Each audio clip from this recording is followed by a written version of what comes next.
Water pollution in China is a horrible problem that many people overlook because of the main air pollution issue. In many large cities, the water is mostly undrinkable because of its quality, and much of the surface water has large amounts of chemicals and other pollutants in it. Along with this, many places in China have dropping water levels. The water level is dropping at nearly 3 feet per year in Beijing, and nearly two-thirds of the cities in China have a water shortage problem. This is a video I found about a local talking about the water situation in China.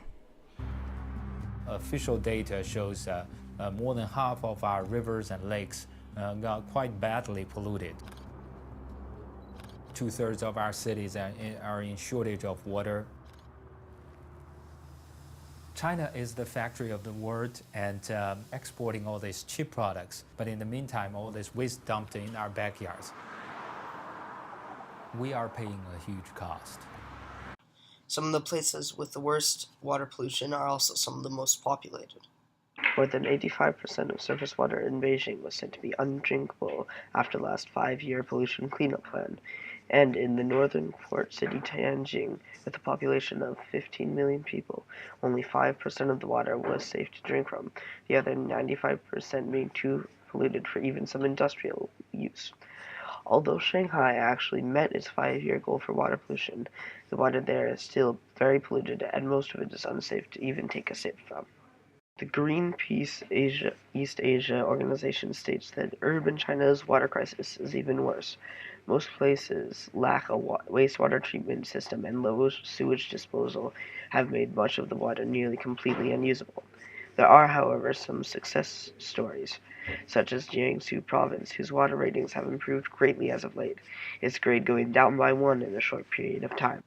Jiangsu Province used to be a fishing village, but because of the industrialization, much of their water had become too polluted for even the most resilient of fish, and for a long time fishermen in Jiangsu had to take boats out into sea to catch enough fish just to support their families. But now, because of a new plan to help filter the water and to slow down the factories, fish are coming back and the province is returning to its former state.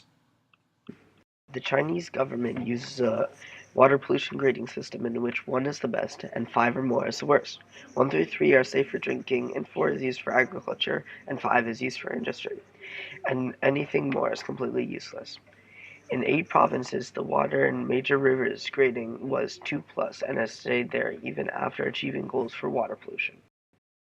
There are many causes to the water pollution in China. The largest cause of this is the factories that lack filters for the water they dispose of into nearby rivers or drinking sources. And if there is a filter, it is usually not taken care of carefully or fully.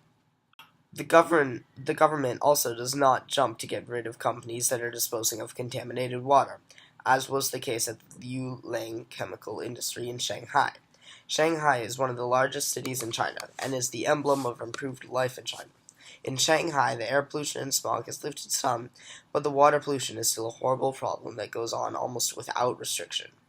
In the past 5 years, 85% of the major river water in Shanghai was undrinkable, and almost 55% of it was unusable.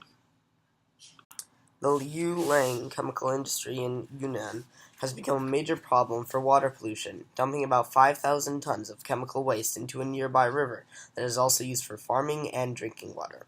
Locals say this has been going on for 22 years, and a total of 140,000 tons of water have accumulated there, and the government failed to stop this horrible act of pollution until 23 years after the company started dumping the waste. The government took them to court, and the employees of the Yulang chemical industry were charged and found guilty of illegally disposing of chromium-contaminated water. Sadly, this is a pretty common thing for factories both inside and outside of the large cities. Many factories in places like Beijing or more places in Shanghai have no filters on their water and would end up having it just flow into what used to be clean water sources. There are many solutions to the water pollution problems in China. One solution that has worked in other countries and is not a horribly costly one is to create or use filters that clean water right before you drink it. This has already happened in Africa, where an organization designed a straw that filters water inside the straw and makes otherwise very polluted water pretty clean and reduces the other minerals and pollutants inside the water. This straw, aptly named the straw, uses iodine crystals and charcoal filters and membrane filters to clean the water and is carried around on a necklace for only $10. Another solution that might be to protect the forest and wildlife in certain areas. If we protect the forest and improve the filtration and annual agriculture water pollution in certain places, we can significantly reduce the water pollution and create more clean water. Also, by conserving 1.4 million hectares of land, we can reduce nutrition and sediment pollution by nearly 10%. It would also reduce the amount of money China is using to clean water. China is spending roughly $8 billion using non-natural solutions, but by using more natural causes to clean the water, the overall quality would improve greatly and cost only $300 million. By using these solutions, we can make the lives of people and surrounding ecosystems better, and it will cost less than what the Chinese government is doing now. By handing out the straws or working to save the environment around us, there is a multitude of ways you can help clean the water around you.